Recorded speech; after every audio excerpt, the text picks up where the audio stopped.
I'm here with Whitney Uland, and if you do not know who she is, I don't know what rock you're living under, but also I kind of love for myself that I get to introduce you. Wow, yeah. If Yeah. if you don't know me, you might be one of my trolls, Yeah, honestly. exactly.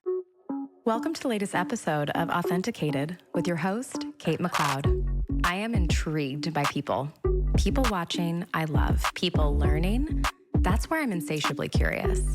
I'm interested in the why and how of the creative mind's pattern of thinking, the subtext to the creative thinker, or in its more conscious and malleable form, the creative conscious. Because when you are so clear on yourself via the triad of consciousnesses, then you become reflective to others. Meeting yourself is an infectious practice because what feels good is infectious and something I think we could all use a good dose of. So join me in conversations with a diverse arsenal of creative thinkers, from artists to entrepreneurs to serial thinkers ready to optimize their creative conscious. With me, self-made and self-proclaimed creative entrepreneur. Sounds hot, right? You're a celebrity coach, you are a actor, you're a director, you're a writer, you're a producer. You are like the true definition of creative entrepreneur. And you are also my coach, and you have been my friend for forever. I know, it's so wild. Isn't Like, it wild? I feel like we probably have been friends close to 10 years. Yeah, I was thinking about that this morning. It has been Yeah. 10 years. Yeah. And the reason I wanted to jump into today to talk about creating evidence and measuring backwards with you specifically Yeah. is because we met 10 years ago doing the same thing, which was taking every class we could afford. And just being like, I need to figure this out. I need to figure this out. Yeah. I need more information. I want to figure out like where I'm going to go and what I'm going to do. And I just like need evidence that Yes. this is the point. Well, let me ask you this. Do Yeah. you feel like it was the classes and the research that you did that helped you create the success that you've created Here? in your life? Absolutely not. Yeah. Same. Yeah. I mean, I do think that there's something to be said for imposter syndrome comes up, and then you can be like, no, I know what the fuck I'm doing. I am trained for this for sure. But it's like I remember being in a class at one point and being like, the people that are actually working are the people who like ditch class the most. The ones who leave early. The ones who leave early. Yeah. And so I mean, again, I can't. I'm grateful for all the classes I took, I guess, but ultimately, no, that's not the work that makes you sellable. No, not at all. And I do think that there is an argument to be made now that like education like that in classes and like, you know, master classes, whatever, those can be helpful so long as you bring the right perspective to it. 1,000,000%. Could not agree more. As long as you agree that you get to leave early. Yes, because that's the thing is it's like if you're taking like, okay, even with like acting, I like to think about like, when you're auditioning, are you showing up as if you're getting the job or like you already have the job, right? And if you already have the job, it's just a completely different energy. And it's the same with class. Like that was like the people who are in there for class because they're working are there the same way that I'm showing up to the gym, right? Where it's like, yeah, I'm workshopping, I'm fine tuning, but like I gotta get back to my life now. Yeah. And I think that sometimes, especially, I don't know. I mean, I'm interested in your thoughts, but I feel like probably especially actors, it can become this like kind of like culty, like everyone is putting the teacher on a pedestal and it's like you're just kind of expected to be in ongoing class forever. Yeah. And there's no end date, and it kind of just becomes this like swirling, like I was gonna say whirling dervish. I don't know what that means. I don't know what that means. That's what came up for me of like just like people spiraling and like the struggling actors and like the energy just like drains. Well, I think that's the admitting that you failed before you've even won. That's like the safety net, whether you like realize it or not. That thing of just like, well, it's hard out here. It's like, okay, well, that's just like a given. So what else? Yes, 100. Yeah, it's just famously hard. Yeah, no, like no one said it's easy. No one said it's easy. If it was easy, then literally everyone would do it. Yeah. Let me ask you this, because I'd be curious your thoughts. Like, I was talking to someone today, and they were like, I was coaching someone, and they were, it almost felt like that was like a protective shield, though. Yeah. To be like and they were like, well, I feel like I need to pay my dues, and I need to struggle, and I need to whatever. And which like I have my own opinions on. I'm like, no, you don't. That's bullshit. But like, I don't know. What are your thoughts on that? Well, my thoughts are like, you're going to struggle, sure, but you can decide where it's going to be, or not decide where it's going to be, but accept that it doesn't have to be in that one area.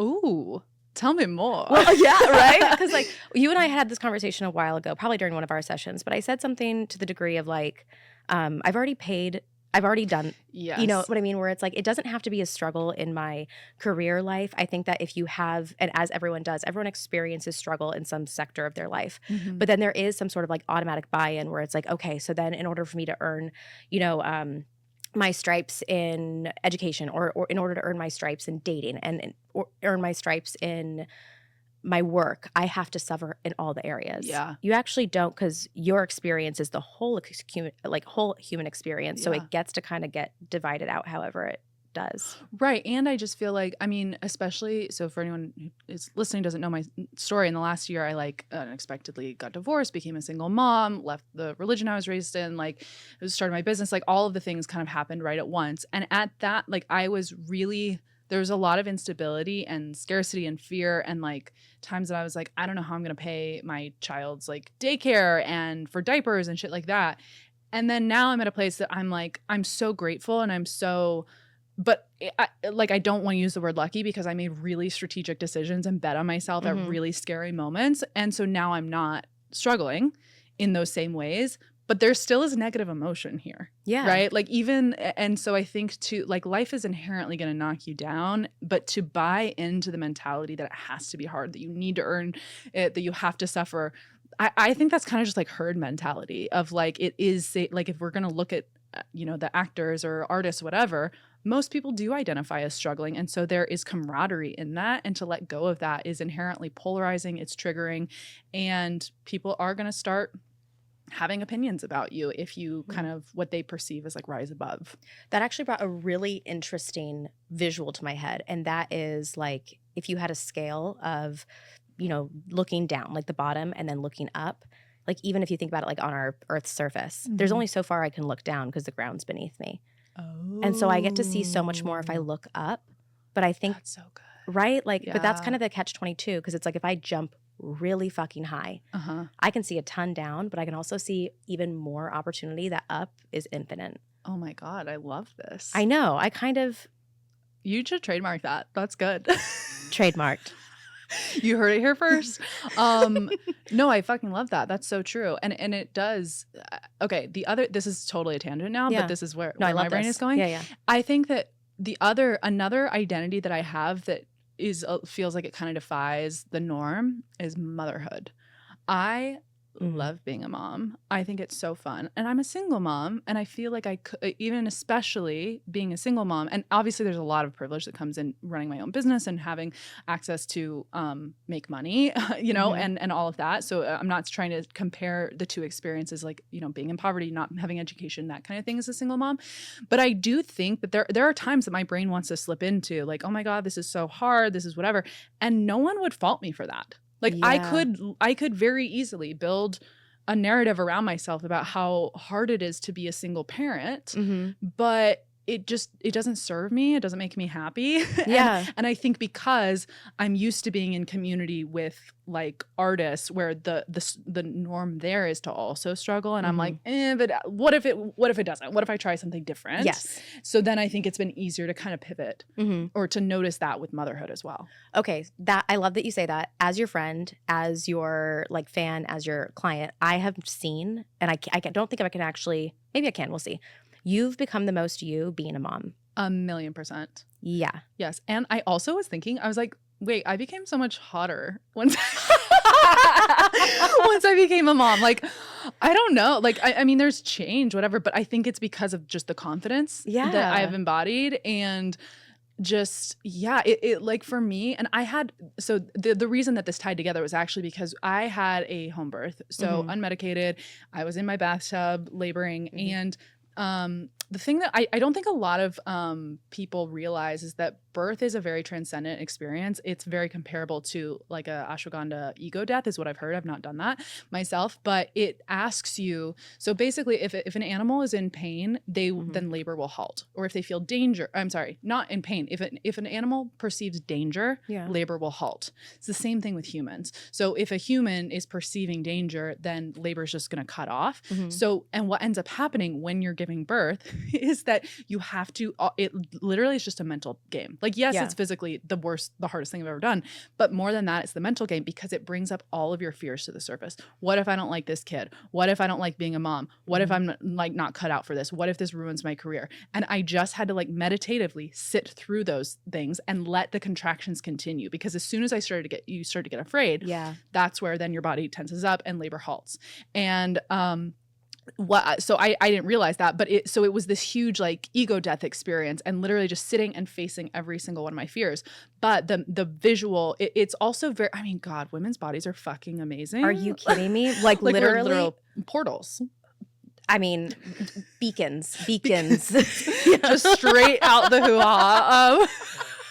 Just like a whole other soul coming out. No, but it was like, and I fully communicated with my child before, like it was, I don't know how else to describe it other than like, because this is before I'd done any psychedelics.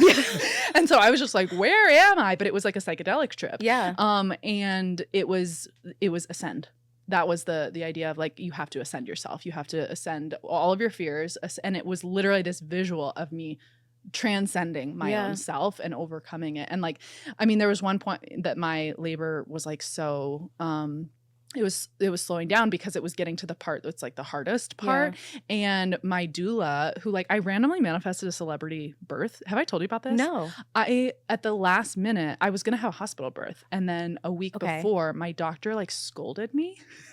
And I went in, I was in labor, my doctor scolded me and labor halted. And so my ex was like, I think you should call your doula and just have a chat with her, which I'm really grateful that he did. Like, he really advocated me at a time that I really needed him to. This is not the first time the medical system has failed me. Oh, no. But anyway, so I call my doula, and she's like, well, no doctor's going to take you because you're a week away from your due date, but I'm at a home birth with 2 midwives and they said they'll take you. Do you want them to? And I was like, sure. It turns out they're like the most famous midwives in like the country. And then my doula got sick and sent Lori Bregman, who's also a celebrity doula. She's birthed Anne Hathaway, Heidi Klum. They just all ended up at my birth. Wait, I love this. Isn't for it amazing? You. Yeah. And then I also had an OBGYN. So there were 4 women, which was good because my ex could not deal. Could not handle being there. But yeah, them just holding space for me. And so when anytime labor would halt, it was the same process as art, where it was like the fear comes up. You're like, I don't know how to continue on. And they would just sit with me and be like, no, keep going. Keep going, lean in, face the fear. And it would just be like tuning into my body, tuning into my like, and at one point, the time that it was the heart, I forget what it's called, but the last kind of like section of it, I like tuned in, and it was like, my son was like, I don't know if I'm ready. And they said, they're like, coach him through it. Like, talk him in, like, and you're just like, we got each other. Yeah. And yeah, anyway. So. No, not anyway. That is such a, like, I guess, like, transcendent experience. It feels like becoming like the pillar of your own self, like your own column.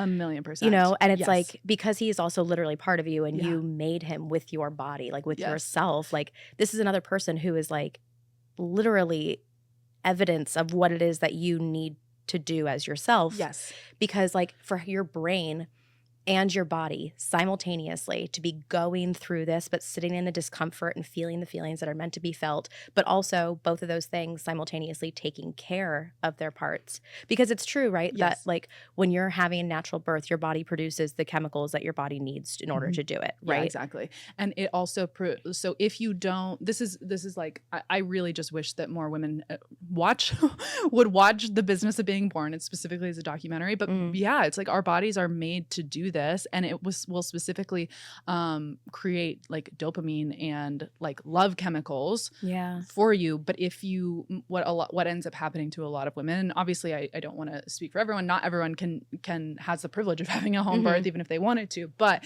I do think just making empowered decisions, because what ends up happening is doctors treat it like a medical procedure, and so they like literally induce labor, and so then your body doesn't send the correct chemicals, and so then your body's like confused, and so it ends up, and this is not the case for everyone, like it's amazing that we have C-sections, but a lot more births end up in C-section because they were medically induced, and the body and the baby were not ready for them. It is interesting because it is a tool, right? Like 100%. And every single tool that you have accessible to your life, no matter what the relativity is for that, for yourself, you have to decide how to use them. Yes, 1,000,000%. And I think like just in general, like I hope that more women do make empowered decisions around birth because, and the reason that it was so important for me to have a home birth was exactly like you were saying. I think that my birth, not necessarily being a mother, but my birth is what made me the most version of myself because it changed me chemically. It taught me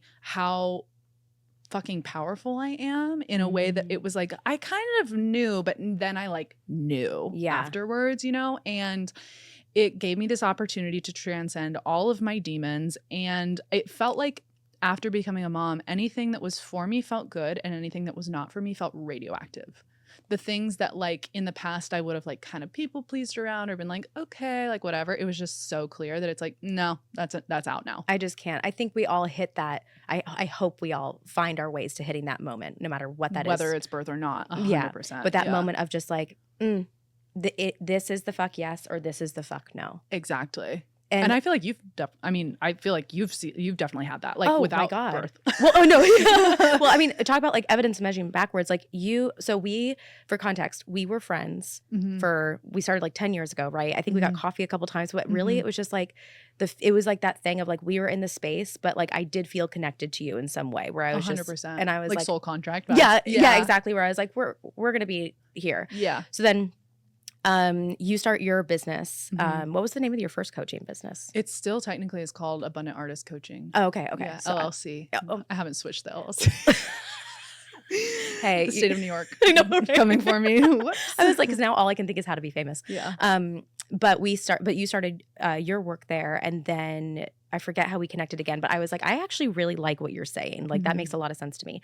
Then we started working together. We've been working together for like a year and a half now, probably, maybe something like that. Yeah. So not only do you know the ins and outs of like my whole journey to myself, but it's like it's happening next to yours too. Yeah. And it's always felt like the energy has been synonymous. Yeah. And like propelling each other forward. What do you feel like for you has been the moment that shifted into this like in a deeper way? Because obviously I think as artists we're also constantly navigating and how do we make opinions and getting clearer on our intuition, but I do feel like you've clicked into that more over the last few years. Honestly, I think having like a real personal like family hiccup. Really? Do you know what I mean? Like really it was becoming more of myself came a lot from realizing what I was not going to accept. Yes. Okay, wait, keep going. And then I'm like, that I know the direction of absolutely not. There was just like a click that happened during the pandemic where I was like, I'm not accepting disrespect anymore. Yeah. I don't care how we are associated. I don't care if we are blood. I don't care if we are classmates. I don't care if we are friends, whatever the case may be. I don't care if I formerly thought that I might need something from you.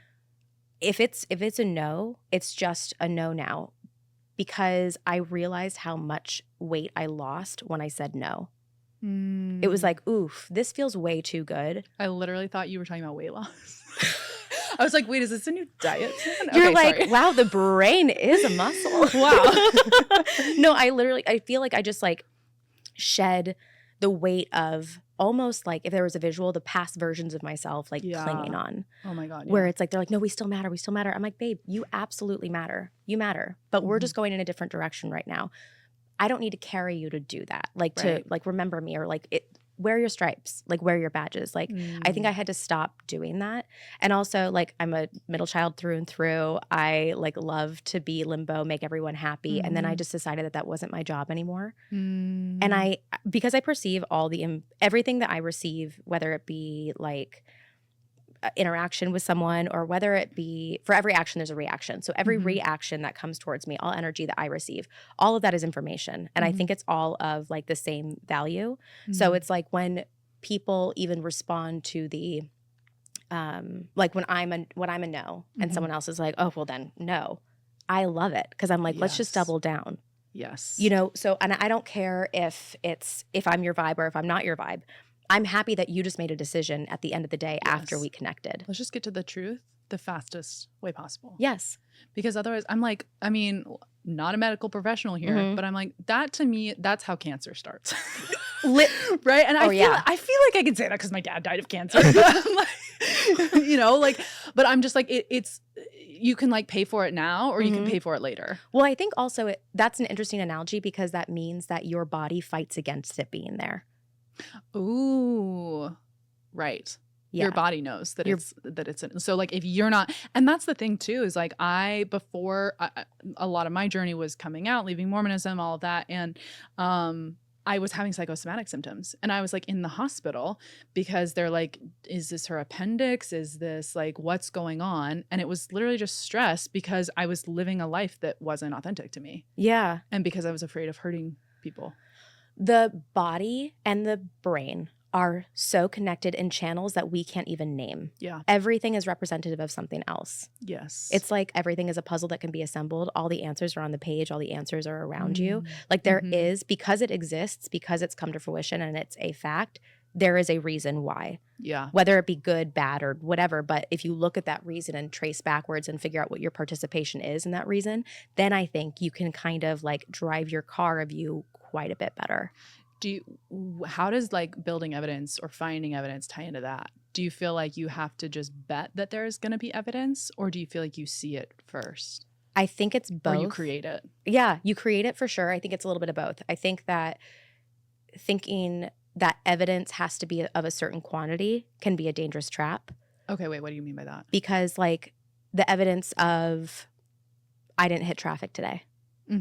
That can be just as good as I just got this like, 6-figure offer. Yes. So, yes. And it's like just knowing, oh, the evidence is still there. Evidence is just evidence. I think it's not like unemotionally attaching from things, but I think it is just knowing that everything of your life is of value. And not putting weight on certain things above other things. Yes. Because then you can't accept things of all factors. And like everything in life is a spectrum. I love that. What are your thoughts on like, do you ever feel like you've gotten evidence and then it ended up being not what you thought or what you like? Maybe in the moment. Yeah. But it always ends up working out in my favor. Yeah, I agree. Like, what was it? A month ago you were in New York?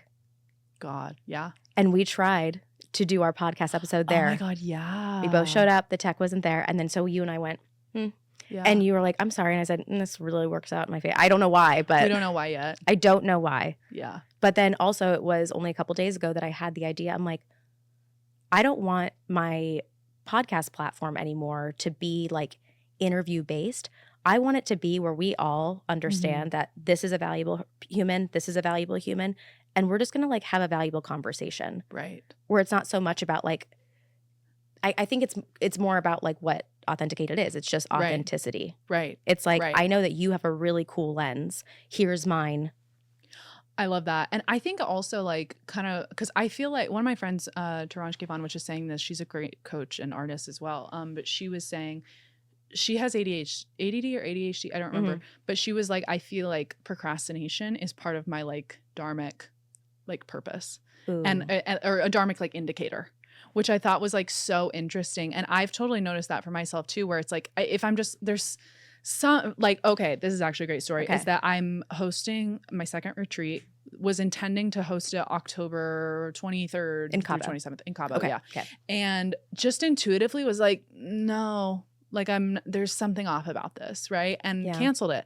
Well, the day that I was supposed to have been gone, I ended up hosting a webinar at home, and I finished the webinar and I hear this weird bubbling noise coming from my bathroom. I go in, and Kate, I hate to tell you this, but there was a sewage flood. And this is my child's bathroom. He's not potty trained, so this isn't our sewage. Yeah, it was awful. I'm not okay. And I'm like immediately like, what the fuck do I do? I'm like running, trying to find the building, whatever. It ends up fully flooding his nursery, and not fully, thank God, but it would have if I'd gone on this retreat.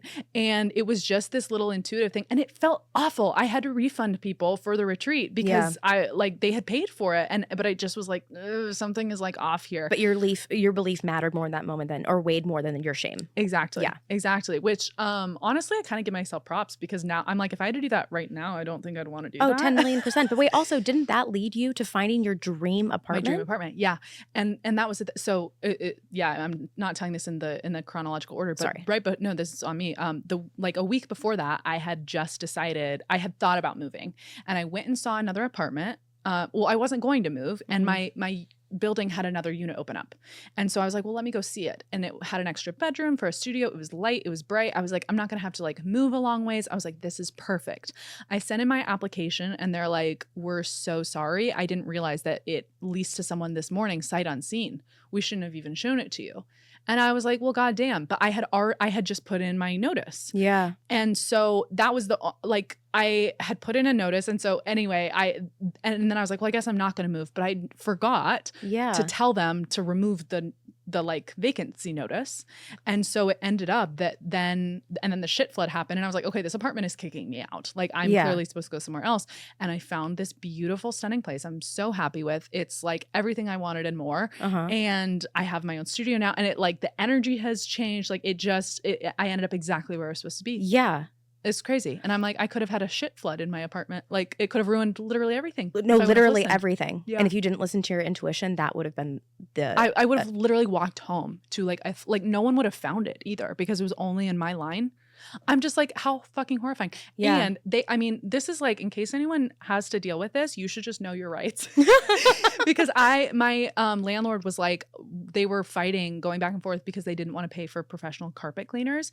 And so I'm like going back and forth with ChatGPT being like, how do I demand professional carpet cleaners? And it was like, no, babe, they have to redo the whole, like that whole area. Carpet, like an absorbent material. Like, right. Of course you're getting that. Like, right. So they had to pull up all of the flooring. They had to pull up all of the drywall, all of the baseboards because it was covered in shit. Yeah. So, yeah. So no, and who rights. knows whose? Okay. All right. So with that story, I have a couple questions. Really? I don't know. Was such a clear. I know who's up. There's nothing left. I also don't know what just happened to all my. Anyways, so okay, questions. What is your relationship in your process of being a creative thinker to pressure? Ugh, pressure. I just know what it feels like in my body. Okay. And I think because of that, I know the difference between good and bad pressure. Okay. Right? Yes. So for me, a good pressure feels like momentum and it's like a chance. It's like, ooh, I'm going to step on this. Yeah. Then there's also the pressure of like, I'm going to miss out if I don't do this now. Okay. And that feels like shame. And it feels like drudgery. And it feels like climbing uphill. Mm-hmm. And that pressure is always, that has to be a hell no. And that's the harder one. It's hard to say no to because a lot of times there's like hustle culture or capitalism or whatever that's just like keep going, keep whatever. But then there's also the healthy pressure of like, hey, this is an opportunity. Yeah. And that really motivates me. But I'm not really someone who's like I feel like some people are like, I procrastinate so that I have pressure to get things done. I'm not really like that. Well, no, it just seems that like a lot happens at once. Oh my, like sometimes here's the thing, Kate, is sometimes I'm just like, am I really supposed to be a celebrity? And then I like recount my days to my therapist and I'm like, yeah, like my life is psycho. Yeah. Constantly like I'm busy. just like, what is happening? Like I'm like, is anyone's life as interesting as mine? And like I don't mean that in a braggy way. Like I'm just like, there's so much happening all the time. Wait, I think about that. Oh my God, perfect transition. Okay, so I love that because I think about performance. We both know what it means to perform in various capacities, right? Mm-hmm. But there is like a difference in like my awareness to almost, it's not like my performance, but it is the perception of what I'm saying when I say things about my life to like my therapist or to people, like exactly what you just said, where I'm like, yeah, and then this happened and they're like, wait, what? And you're like, uh-huh. Yeah. And then I go, oh, this is why reality TV is so interesting. Yeah. Is because that is yeah. And like, I mean, my sister used to always say, she's like, I wish I could be a fly on the wall at your house. And I was like, what are you talking about? Like, but it's true. Like I just, and you know, my ex-girlfriend and I, we used to have this joke about how our life would have series finales and season finales. And so for me so basically this, I recorded a podcast episode when all this was happening. Cause it was like, I was supposed to go to New York and then the shit flood happened.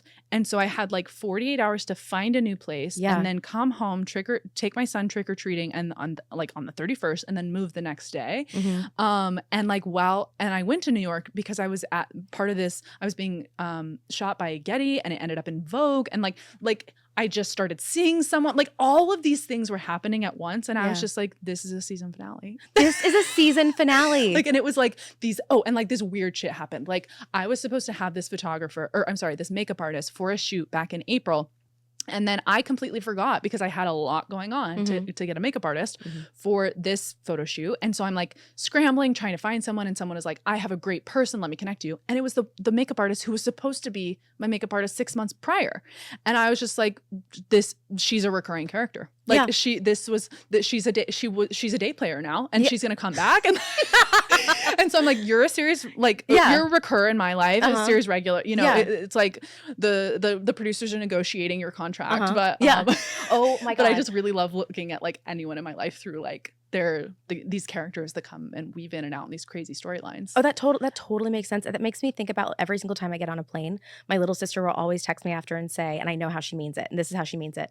How is your flight? Okay, I literally was just gonna say you have crazy flight experiences. I know, because I've texted you on them. You texted me before. I've texted you on them, and I'm like you're always like meeting a celebrity, or like someone famous is like talking to you, or like a baby crawls over to you and like thinks you're their mom, or or I find a dog, or I like witness the things where I'm like, is this real? Like, where's Ashton? Like, I will not forget the time that I looked over someone and they were on their phone. She had her feet out on the tray table. The feet were cupping this thing that had the donuts in it that she was eating, and she was researching, I'm not kidding, like different kinds of lube and different kinds of kosher lube. And I'm like, this isn't real. Like, you're making this up. But here's I just had this like little brain. I think we're on the same wavelength. I think we're on the same wavelength, is that I'm like, I actually think everyone's life is that interesting, but only an artist is aware enough to like see it. Correct. Like everyone has that shit, but most people are not awake. Yes, but the thing is that people like you and me need to be awake. Yeah. Because we need this to fuel us. It is part of the artistry of being human, because art emulates life and life emulates art. 1,000,000%. If you did not have these experiences, if I did not like walk on and there's like a little kid going Scooby Dooby Doo, and I went, where are you? Look, and then it's like, that's Anne Hathaway right next to her child. And I'm like, that's the second time Anne Hathaway's been on this podcast. Should she come? That we brought her. Is she honestly Anne? Okay? So putting it out there, if you're listening, we're ready. Come hang out with us. Anne's gonna be on it too. And then my mom, I love my mom so much. She calls me the other day. She goes, hey, I'm involved in this association. There's like this mental health organization that's getting involved, and Selena Gomez is in charge. It's like her foundation. I was like, yeah. She's does wonderful things for mental health. I was like, I love her and how open she is. She's like definitely helps so many people. My mom goes, yeah, I think she'd be so good for your podcast. And yes, I was like, Mom, she'd be absolutely fabulous. Thank you so much. She's like, you're welcome. And it was like this thing where I was like, it wasn't just the thing of like, my mom believes in me. I was like, my mom called me and did that and said that. And like, in theory, has your mom been connected to that organization prior? No. Oh, okay. Interesting. But I just love that she sees you in that way. She does. That it's like, yeah, my daughter should be connected to this celebrity. Yeah. 1,000,000%. And then my mom, she meant it seriously. And I was like, great. But I was also in the receiving end too, where I was like, you know what? You are actually 100% correct. Yeah. She should. That would be a really cool person to talk to. And it just made me like really think about, and this was in the article I sent you in Canvas Rebel the other day. But it's like this thing where choosing this, like habitualizing giving yourself more constantly is the best way to always like get more. Okay. Where, break that down for me. Like, if my mom calls me and says, Selena Gomez needs to be on your podcast, I'm like, oh my God, I know. But when I say that, I feel it actually legitimately. So that's because I have been practicing making things come true. That is because I've been practicing believing in myself and my inevitability of getting to where it is I want to go. Which is literally creativity. Like, that is creative. That is art. That like, life is just art. It is just art. It's literally just have a vision for something. Yeah. Talk yourself into it. Create the evidence. Yeah. And then it comes. Yes. It's so fun. Exactly. Okay. Yes. Because you're also never going to believe anything unless you tell yourself it. Yes. So as soon as you are like actually in the habit of telling yourself shit. And though we're always you're selling yourself on something all the time. Right? Like, life is selling, right? Right. It's like sell or be sold. But also it's like most people though, again, if you're not awake, if you're not like in your creative process, all of that, you're like, it's just going to be on autopilot. Yeah. Right. You're just inherently going to be selling yourself inadvertently messages that don't actually serve you. Like either way, you're creating reality Yeah. based off of what you're selling yourself on. Yeah. And if you're stuck in these stories of a struggling artist, of how hard things are, of woe is me, that's then what you're going to create more of. Yeah. Because that's what our brains are wired to do. Our brains are wired to look for threats. Our brains are wired to seek problems and to go with the herd. Yeah. And so you have to like creativity and art is stepping out and is being like, no, I'm creating something different. And being like fucking stubborn about it, even when there's no evidence for it yet. Well, that's interesting because it's like the science of it all. It's like your brain, its job is to keep you alive and reserve your energy so that you could use it in case of an attack. Like it's always like have like a lot, right? But if you say to your brain like, hey, thanks so much. Like, I love that that's like the function, but that is like your core function. But let's figure out what like the purpose is. Or it's like, just because this is a way that you are wired to operate doesn't mean that you can't rewire yourself to operate in different ways. Totally. Yeah. And it's like, great. So that's the foundation. Wonderful. So where do we build out from? Yes. Okay. I'm going to kind of loop back to something that you Please. said because I wanted to ask your thoughts. Receiving. Yeah. In Relationship to myself or from others, you think? I don't know. Both. I just want to know your thoughts. Receiving. Has that been something that's like been inherently easy for you? I think, honestly, the hardest thing about receiving for me has been receiving my own thoughts, receiving my own beliefs and my own feelings, where I am so used to being the diplomat that I'm like, well, you know what? I'm so used to making everything make sense. Yeah. In the quickest way possible. But now as far as receiving goes, I don't care if I can't figure it out immediately. I guess I've gotten more patient with arriving to the answer or sitting in the discomfort for a little bit to be like, because I feel like with receiving, like I say to you, everything in the world is information. So it's like if someone's response to me is positive, that's great. That means that it settles with that, it resonates with that person. If someone that says something to me that is negative, that just means that that's not the direction I go. But receiving is now equally abundant in both because if it's all information, I'm like, oh, sweet. Like I just found more out. So and it's going to lead you to the next yes. Exactly. Also. Exactly. And so it is still it still is giving. Well, because whether it's a yes or a no, it's still a direction. Right. It's still actually momentum. Right. Because there's no such thing as stepping back because you and I can never go to 2 minutes ago. Right.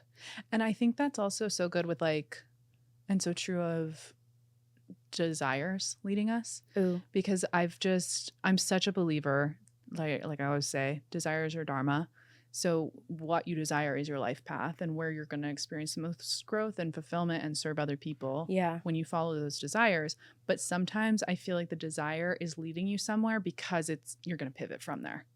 But if you don't follow that desire, it's not going to you're not going to get to the pivot. Does that make sense? That makes sense. And that also makes me think that desires have to be, or this isn't like a real word, but I think what we need to do then is like truthalize things or factualize things for ourselves, where it's like my desire is to receive this. That is a fact. I'm going to receive that. Yes. You can't be concerned with how it's going to happen because it's just going to happen. And also you need to be concerned with what's around you, what clues are around you, what pieces of the puzzle are there for you to assemble it. Like all the information is there. So let's just solve the case. Yes. And I think like with evidence also, you can turn anything into evidence for or against you. Yeah. And so you may as well turn it into the evidence that like serves you. Yeah. If you're going to put energy into it, right? It's like baking. Like if I'm going to bake this thing, it is going to be good.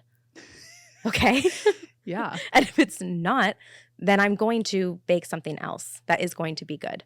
Right. But the intention has to always be to a satiating, abundant, happy celebration, like at the end, right? And that it's always that you're always getting what you want, even if it's like a pivot.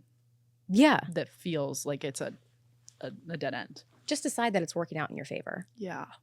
So with receiving then, when things get like heavy or no, not heavy. I would say with someone who lives the day-to-day that you do, what's yours with receiving? Do you ever have to like kind of stop at some point? Yeah, I think becoming famous is perpetually expanding your ability to receive. Yeah. And I think I kind of feel like I'm tapped out right now. If I'm honest, like it's like I literally don't feel like I have the capacity to receive love in a lot of ways. And like there are different there's ways to go in that. Like I break down, you know, there's I think 5 relationships that you can work on in your personal life to then experience more love. So family and friends, colleagues, romantic partners, money, and your body. If any of those areas are struggling, then if you work on that and receiving and being intimate and being yourself and being authentic in that space is going to allow you to receive more love.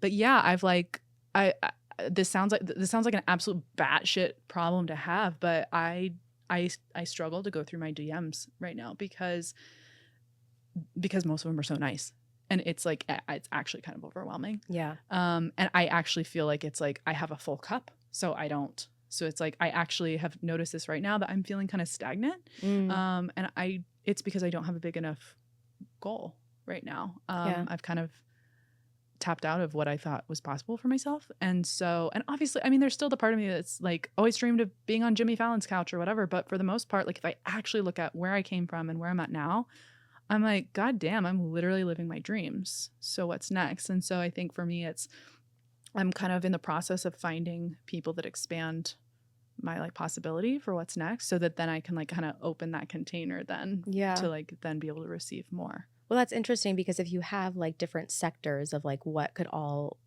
participate in your level up, it's like, how do you know? I guess if I were in your shoes, I would pick the one that's most uncomfortable. Exactly. Well, and I kind of feel like life, like the writer's room, they just do it for me. Like I'm just noticing how much I've shared this before, but like the person I'm seeing, I kept being like, he's a fuckboy. He's 100% a fuckboy. Oh my God. Like, bless you. Thank you. But I kept thinking he is playing games. And then I realized I was playing games because I was not comfortable receiving love. And so I like, and I didn't, this all came to a head when I told my friend, I was like, yeah, I think this situationship, it's ending, blah, blah, blah. And she's like, well, tell me more. And I was like, well, he texted me, blah, blah, blah. She goes, Whitney, read the text. Read it out loud. I read it out loud. It says, I really like you. I feel like you've been keeping me at arm's length. And so I'm just trying to follow your lead here, but I really like you and I like getting to know you. And my psycho brain twisted that into he doesn't want to be with me. I was literally pushing away open communication, openness, like love, all of those things. And so once I kind of became aware of that, and I also noticed that because I was like, I have a pattern with relationships of not receiving the love and support that I want. And so then because that's what's familiar for me, then anything opposite feels really uncomfortable and feels really foreign. And so even though, and I feel like this is with all 5 of those buckets, you can want an amazing relationship with your family. You can want an amazing relationship with your body. But if that's not familiar, you're going to subconsciously push it away. And you're going to find these ways to just like twist. It was like everything he did. I was like, he hates me. He's about to leave and he hates me. And so then it would be like, so I'm just going to push him away first. So if there was a pattern or a formula for what you've done with your career, could you put that over and then start from the ground up in that sector of your life? Can you say that in a different way? Like you were like, you're in New York. I'm done doing these jobs that don't fulfill me and suck energy out of me that I so desperately need for my fucking self. I'm going to do the scariest thing, which is I'm going to not only double down on myself, but I'm going to do it publicly and very loudly. I'm going to do this. I'm going to lead by example. I'm going to teach myself this while I offer it to everyone else.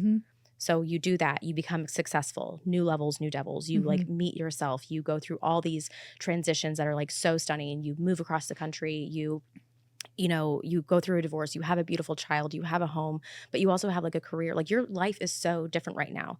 10 years ago, you would be screaming her face off. And I think you and I talked about the visual of like, you and I want to pop our heads back into that room 10 years ago and be like, it gets better. Don't worry. Don't worry. Don't worry, lady. But it's like you have this beautiful evidence already of this like formula, of this pattern. It's like you are absolutely capable of reaching your highest self.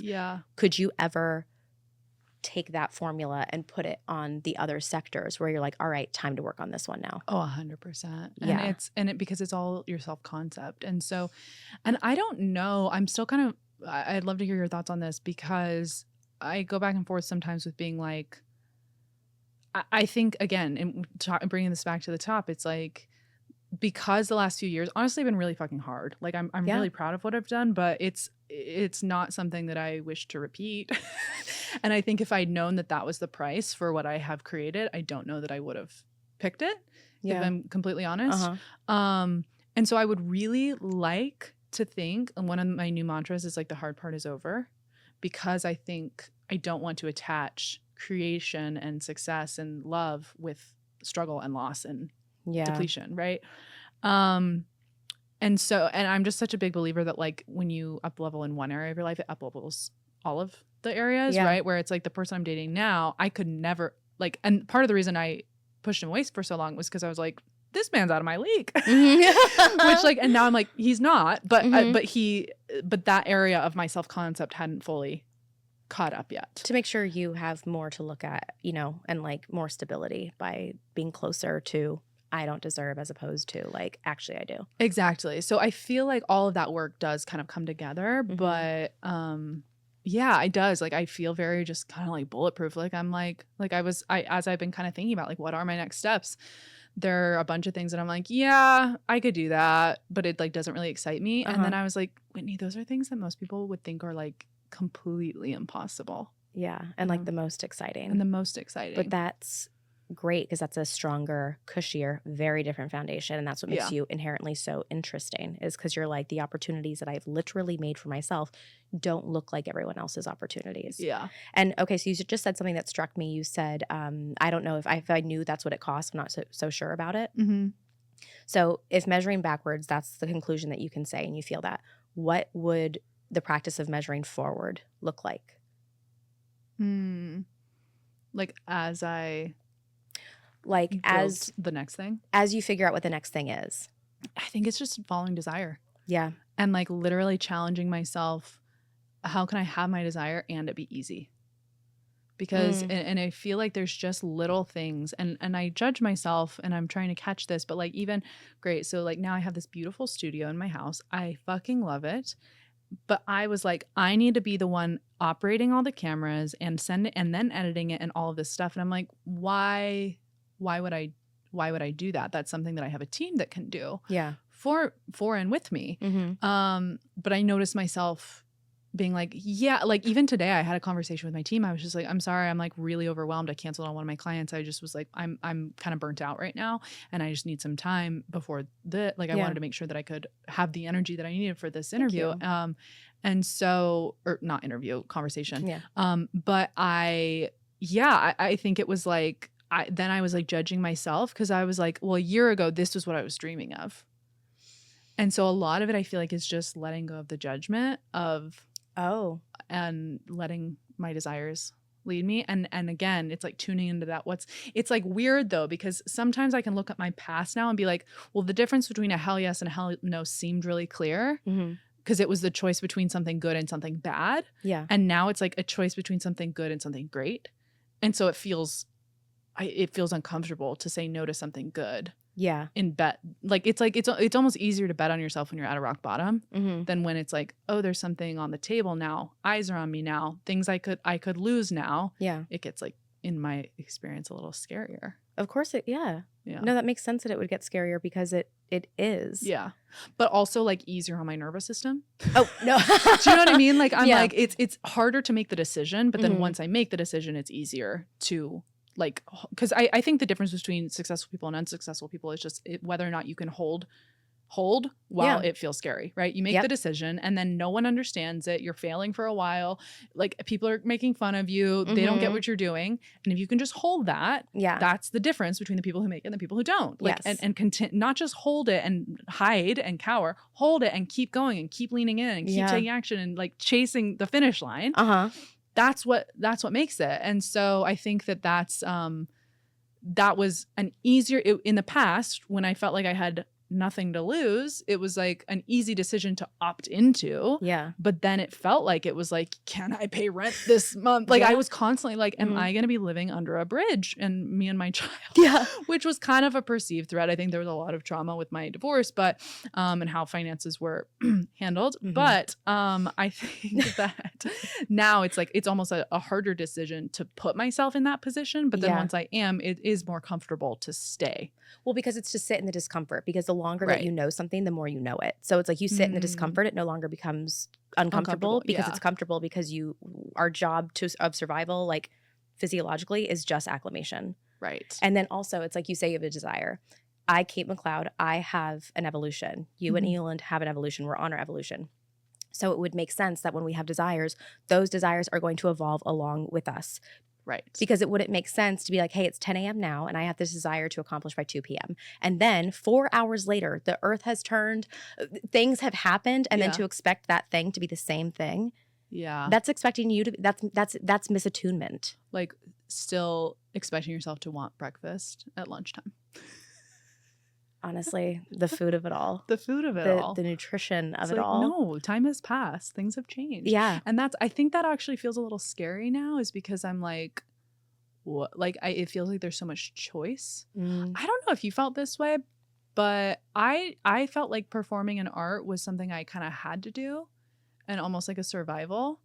I don't think I ever really saw it as like I have a bunch of options and this is the one I'm going after. Yeah. And I think part of that was just like socialization, being a woman in Mormonism and not having any role models who had jobs. Yeah. But yeah, it's like now I'm like, okay, if I don't have to perform for my supper, what part of performing do I want to be in my life? Okay, I love that, because I understand what you're saying, where I don't know if it was a thing I felt like I had to do. It was just the thing that I was going to do. Yeah. Like I think kind of same. Yeah. Like I don't think it felt like pressure, but it was just like, I'm doing this. I'm doing this and it's just going to work out. But then I think what was hardest is like hitting these marks as being an actor. And the scary part was not being totally fulfilled and totally happy. But the thing is, though, is because I personally don't believe that there is an opportunity anymore for Kate McLeod to just be an actor. Right. That doesn't exist anymore. And I found these other things. I'd be bored out of my mind. And also there isn't such a thing as just an actor. No. That doesn't exist. There is diversity everywhere. Yeah. And so it's like I just had to diversify. And the scariest part was the conversations when someone would say to me, like, oh, so you gave up the acting thing. Right. And I'm like, no, I expanded.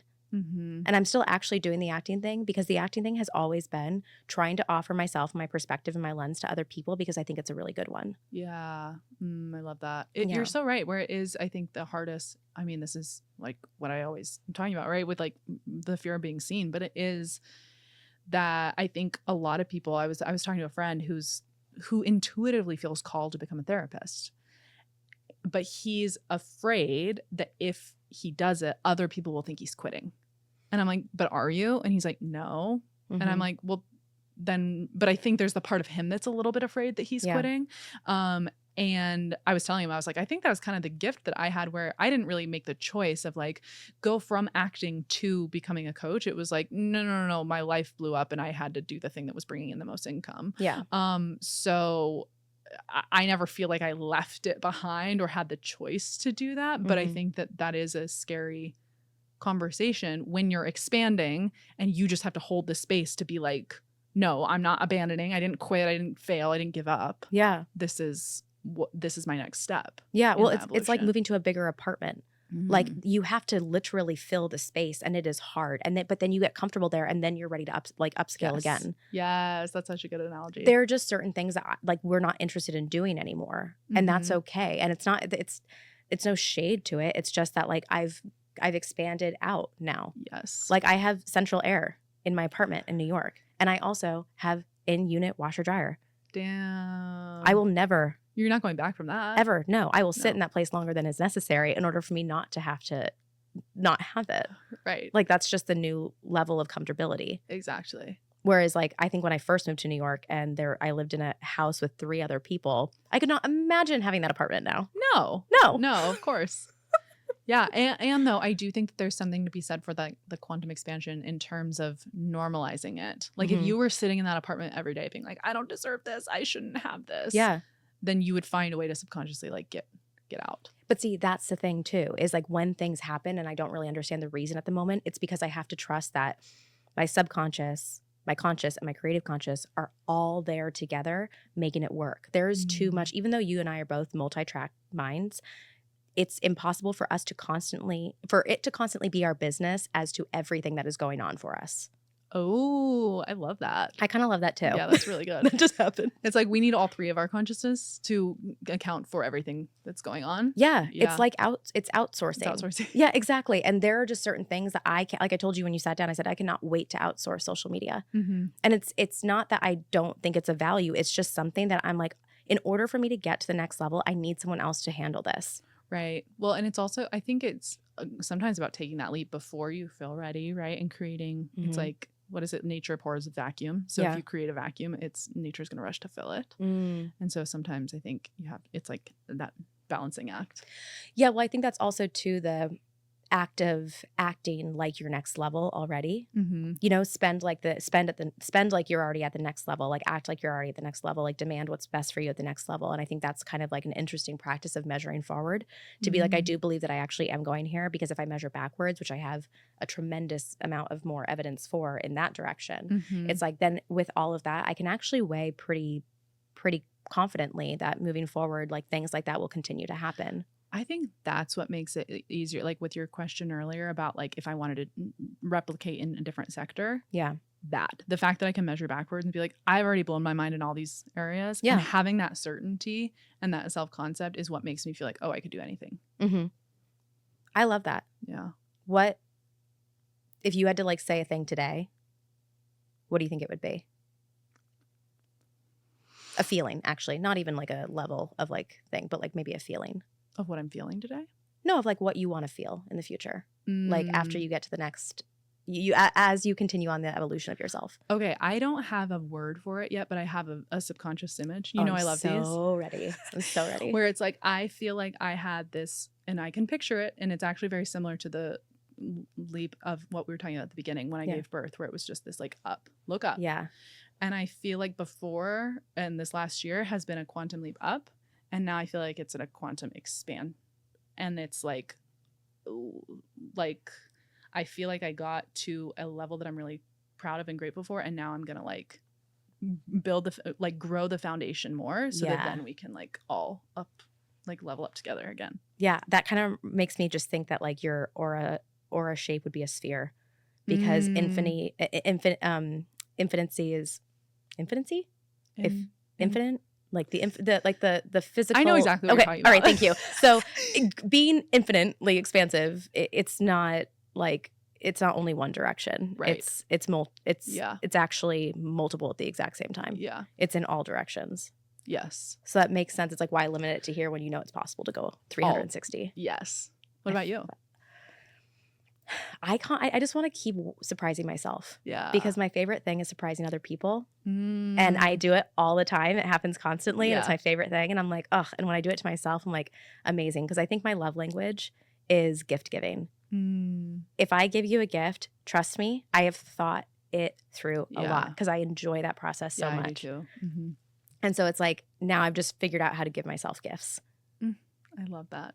Yeah. And receive. Yeah. Wow. Everything coming full circle. All full circle. But no, seriously, you being here today is an absolute gift. Really I is. love talking to you. Do you want to plug anything, say anything? No, thank you so much for having me. Of course. I mean, I'm on social media at Whitney Uland, How to Be Famous podcast. Yeah. Thanks, friend. Thank you. Oh my God, this was so fun. I know, this was so fun. I'm so glad we did that. And that's the latest. I'm honored to have been part of your thinking sphere today. Feel free to share, like, and subscribe on this platform, or follow and participate on any of my social media platforms. If this practice intrigues you as much as it does me, then join us in the Me3 community, where we will work directly and you will curate a mindful method of thinking to define your own creative conscious.